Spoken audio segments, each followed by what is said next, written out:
Okay guys, so this is the Poulan Pro 305, and a while back I made some plans to put the 54cc aluminum bore chrome piston setup from Black Magic on this because I bought this specifically for the chrome cylinder bare piston setup that is only 49 or 50 cc's so that I could build a race saw out of Black Magic.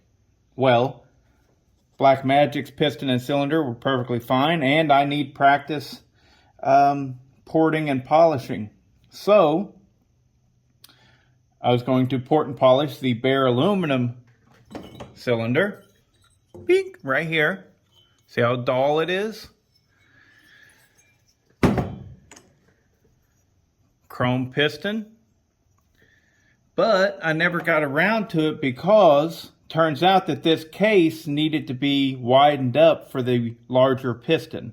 And well, Charlie Briscoe had mentioned putting some Play-Doh in here so that your shavings don't get down into the crankcase.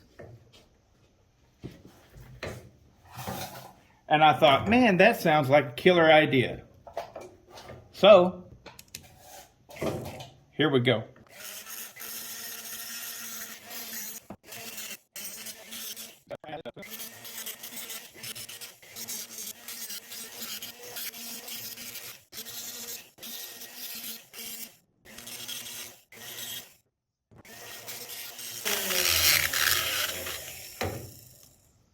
All right, now let's clean that out and see what we got.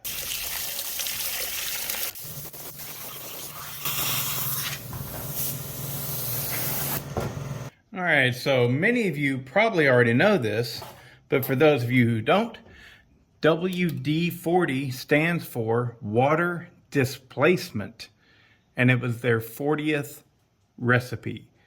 So this is not WD-40, this is Penetro 90, but it's extremely similar, and we are going to displace that water from our bearings. I already got it blown out real nice, and now we're going to make sure that the water does not rust our bearings. So we're going to drown it in this stuff, and that's all we need.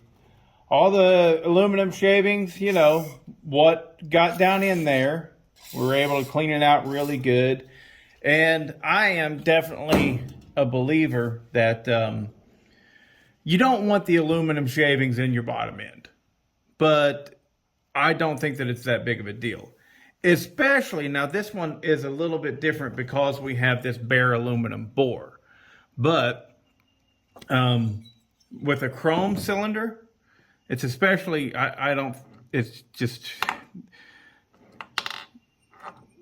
it's not going to hurt your bottom end. And if you got a chrome cylinder, it's probably not going to hurt your top end either.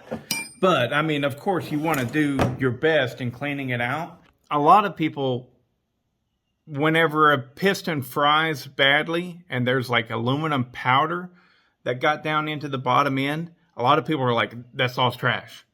Immediately, you got to rebuild the bearings and stuff like that. And granted, a lot of people know more than I do. I will say that, but I don't see how it's a big deal. Aluminum on your hardened steel bearings is just going to chew them up. Chew up the aluminum shavings. Dino Joe did a little test with one of a Chinese saw, and it lasted just fine. But, I mean, who knows how long it'll last. And, of course, you want to avoid it. You want to avoid it. But don't freak out. It's not a big deal. So, let's take a good look. All right. So, we definitely have our cases opened up. You know, it's not super smooth. It's a little bit notchy, but that's fine. Really, all that we're doing here is just opening it up so that our piston will not hit the sides of the case. Actually, it's hitting front and back. these right here, it was already, it would clear that, no problem. But let's put it together and see if that piston rolls through. All right, there she is. It does roll through smoothly. However, I will say this. I'm going to go ahead and I'm going to get the squish on this, and I am going to get the timing numbers and everything. But whenever I take it back apart, I am going to hit the corners again because it's getting real close. Too close for my liking. And so just right there in the corners, it just makes a little bit of a difference. And it might be hitting right there just slightly. Yeah, that's at bottom dead center.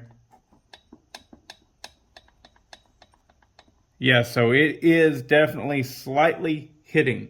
So I am going to hit that again, but not until I get my numbers. And then we'll be ready to port and polish this saw. All right, so I just took some material off the base. It had 46 thousandths squish, so I wanted to take 25 thousandths off of this. And because I'm going actually I wanted to take 26 thousandths off of it. And actually, since I'm going without a base gasket, I had the security there that if I went too far, I could always just run a base gasket. So we're going to throw this on real quick and see if I screwed up the squish. Well, I missed all this porting. I hate that. I just didn't turn the camera on is all it was. But I needed to go back in here and knock these corners again because they weren't quite open enough. The piston corners were hitting. And I decided to forego the Play-Doh. This is, a lot of you guys might think that this is stupid, this is tempting fate or whatever, but this is me learning, and I personally think that it's going to clean up just fine, and my bearings will be fine. Now, I would never do this with a customer saw, but this saw right here was purchased to learn. So if the bottom end fails on this, I'll have a better understanding, but how far do we need to go for safety's concern is what I'm looking at. So I'm going to go get this cleaned up real quick, same way I did yesterday. And it's real simple. It cleans up real nice. And flush it out with water. And then I will flush it out with air. And then I will coat those bearings with some penetrating lubricant to keep, water displacement, to get the water out of there so that the bearings don't rust. All right, so I'll be back.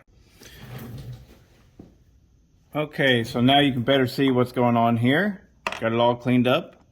Got everything out of there. And I said I would never do this with a customer saw. Basically, what I'm meaning is I wouldn't take a risk, an unknown risk. Now, if this comes out perfectly fine, it's no longer an unknown risk. So, anyways, tell me what you guys think, and let's push forward. All right, so you can see all of this stuff right here was very sharp edges. So I smoothed that all over, have nice smooth transfers. This is base gasket. So you can see that we are utilizing as much of the transfer openings as we can. Could have gone a little bit further in here, but I don't think that, could have, should have. But anyways, we're done with this right here. We got nice smooth corners, or at least, smooth enough, way better than they were. This just rolls in real nice. There we go. There we go. We got plenty of room there now. Good on the crankcase. Let's move to the cylinder. Okay, so I got the gasket sitting on here. just the bolts pushed through to hold the gasket in place. Now, stuff like this, we don't care about because fuel is not flowing this direction. It's flowing through these transfers. So who cares about that? We do care about this, right? We can take and all the way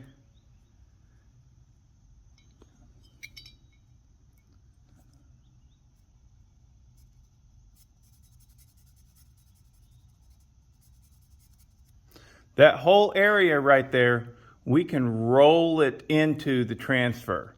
All right, so we got our gasket markings there, and let's get to porting and we'll see what we come up with.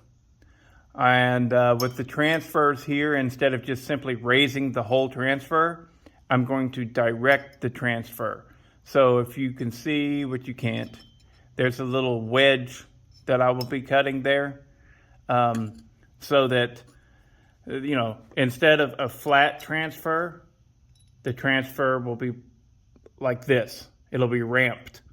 And so it'll shoot the fuel first back towards the intake side of the cylinder and flush around. And as the piston drops, it'll open up the whole transfer. And we'll see how this works. Okay, so here's what we came up with. All right, so the intake boot on this thing is actually smaller than this opening right here.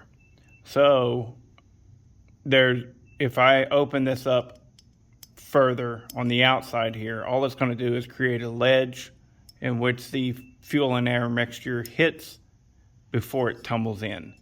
So, well, you know what? I guess I could go through here and just bevel that edge like extremely, because it is going to hit that. Dang it, one more thing. Okay, so here we go. I did realize partway through that this right here, the beveling of these edges, was useless because the intake is smaller. The actual intake manifold is smaller than this opening. So even though this right here shouldn't cause any problems, that was completely unnecessary. But anyways, whatever. So I did not enlarge this hole much, but back here towards the back, I did take substantial amount out of the bottom, the floor. So it drops down nicely into the, down towards the crankcase. I dropped it down quite a bit because this one, you know, I'm wanting to get some actual power. Transfers here, though, is going to make all the difference in the world, good or bad, you know, I don't know. But, so this is the original height right here, and we drop down and blend over towards the intake a little bit. And anyways, same thing on this side. But that's really hard to get to. That is really, really difficult to get to. This right here is where probably the biggest difference is. So this came way out. It was like this. So I took all this material out. Same thing from the crankcase as well. So really increased volume from the crankcase and from this area right here, these transfers. So, and then the exhaust, raised the roof on that, and raised it a good bit inside here, and opened it up substantially. I just followed the marks that were left from the muffler.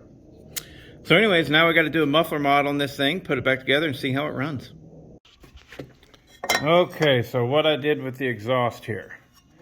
So even though I'm practicing to build a race saw, this saw is going to go to somebody that's just wanting a good ported saw, a good user, right? So here's what I did. That's water that you're seeing down in there. There ain't no metal shavings. So these Poulans have this thing right here.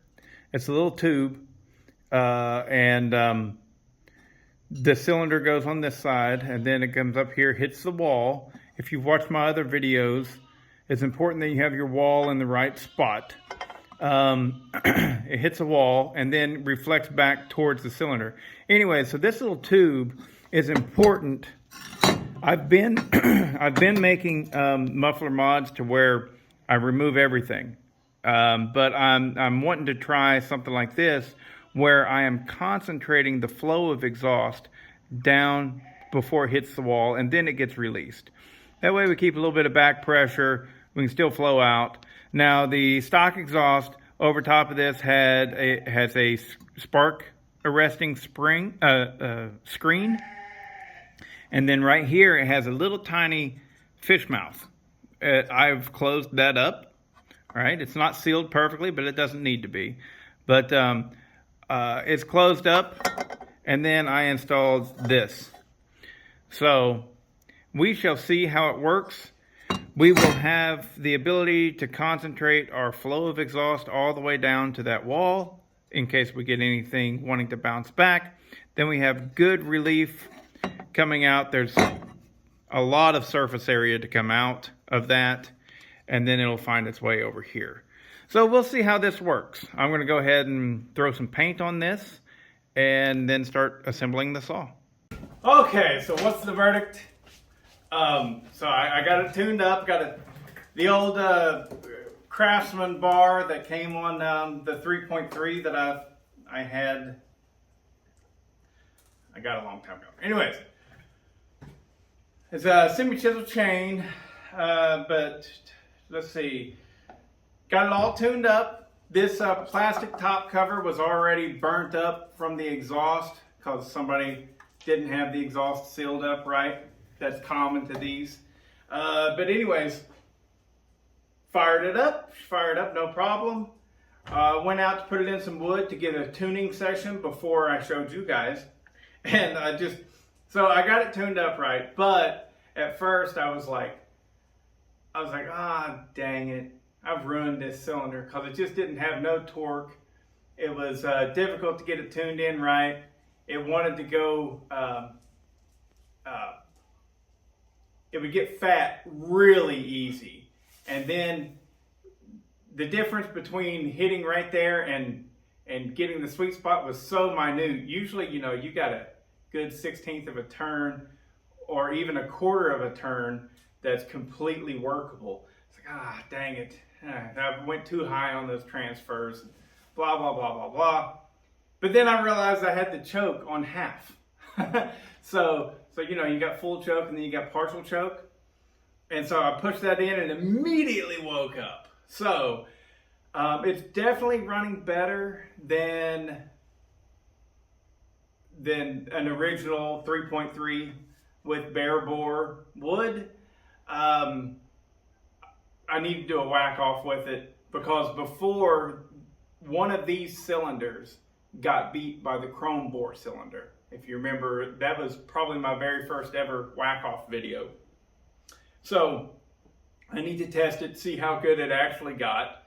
But I mean, it's not anything super special. I just warn you on that. But I didn't ruin the cylinder.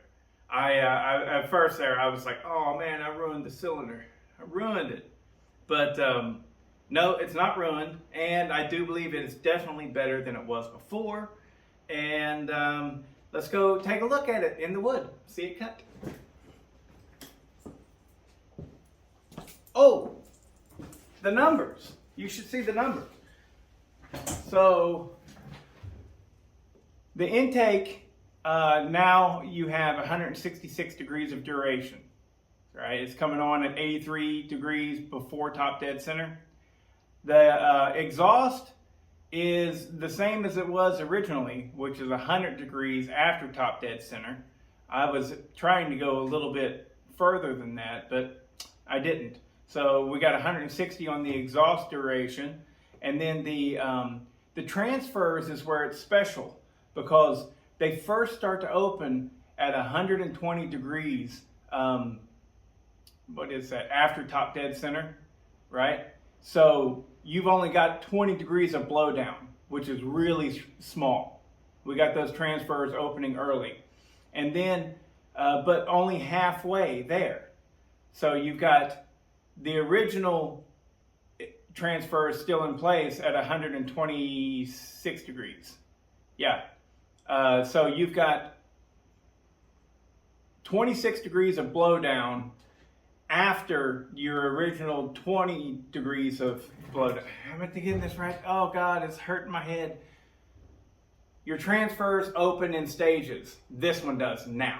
It wasn't ever meant to.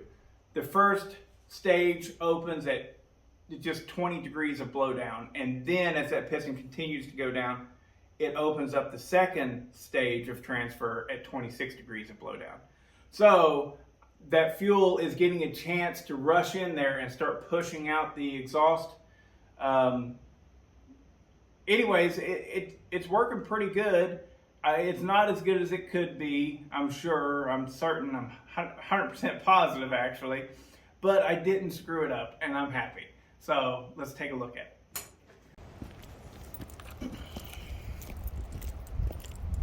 And yes, ultimately, I will be giving this saw away. It's a 54cc aluminum bore chrome piston that I just poured in and polished. It doesn't have a lot of compression, even though it's got a 26 on the squish, 26 thousandths.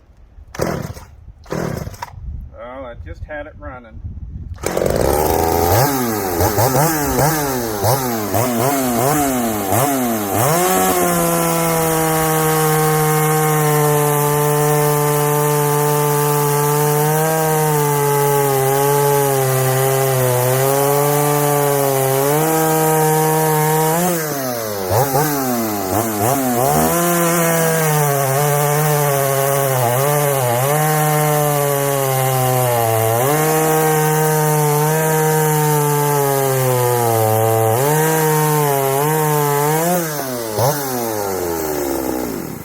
I think I'm going to get a sharper chain throw on it.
Okay, so what you think of that, huh?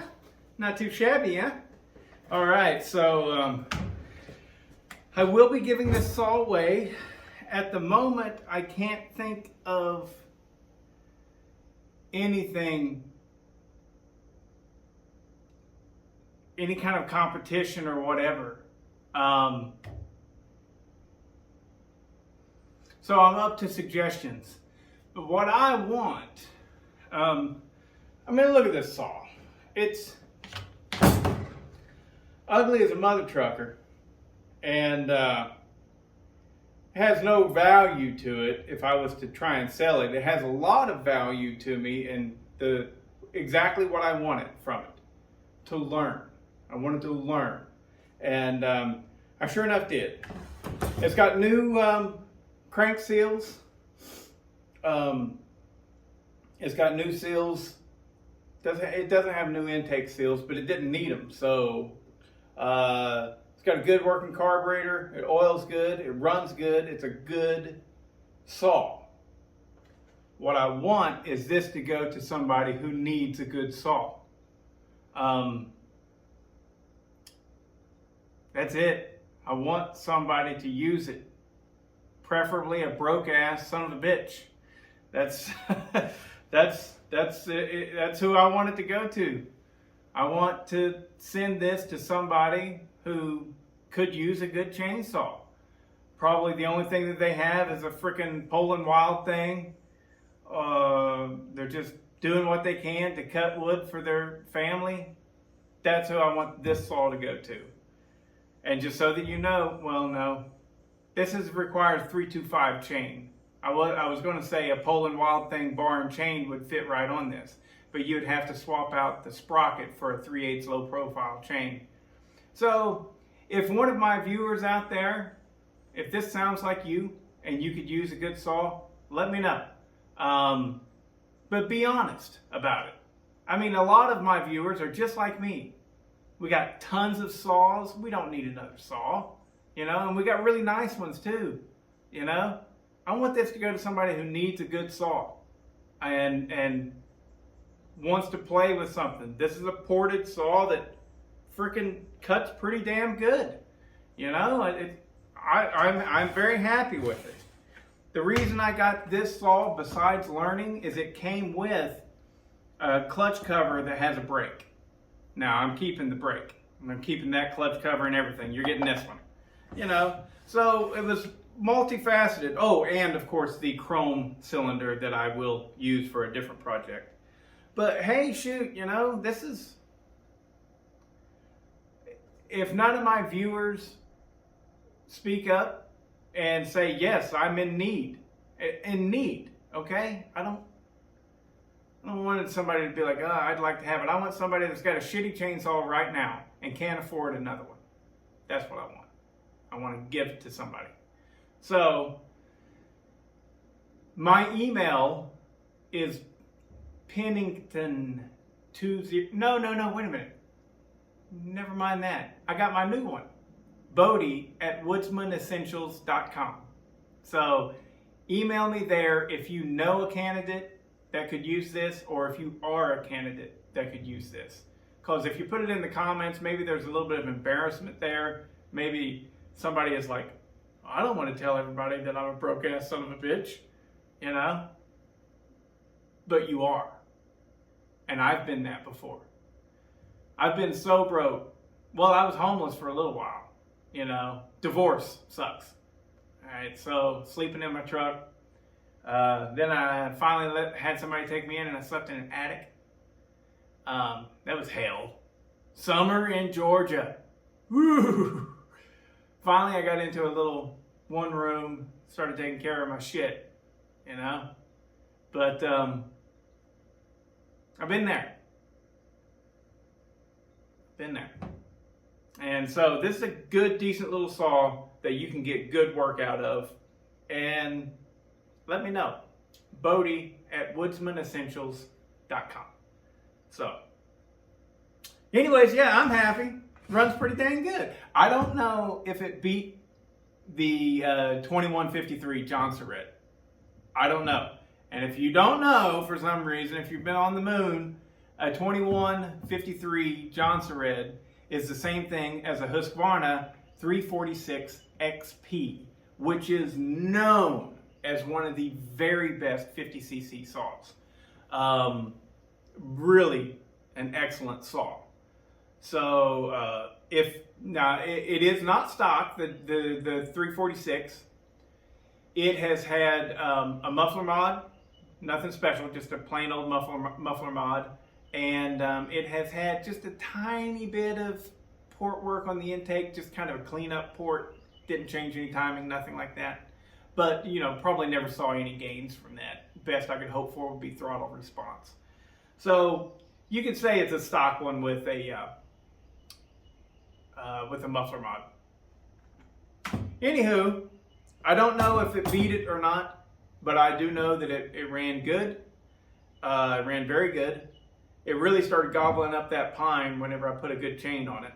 It really The semi-chisels suck. Not to mention that one, it's been a while since I sharpened it, so. But yeah, this is what you'll get. No bar and chain, just this.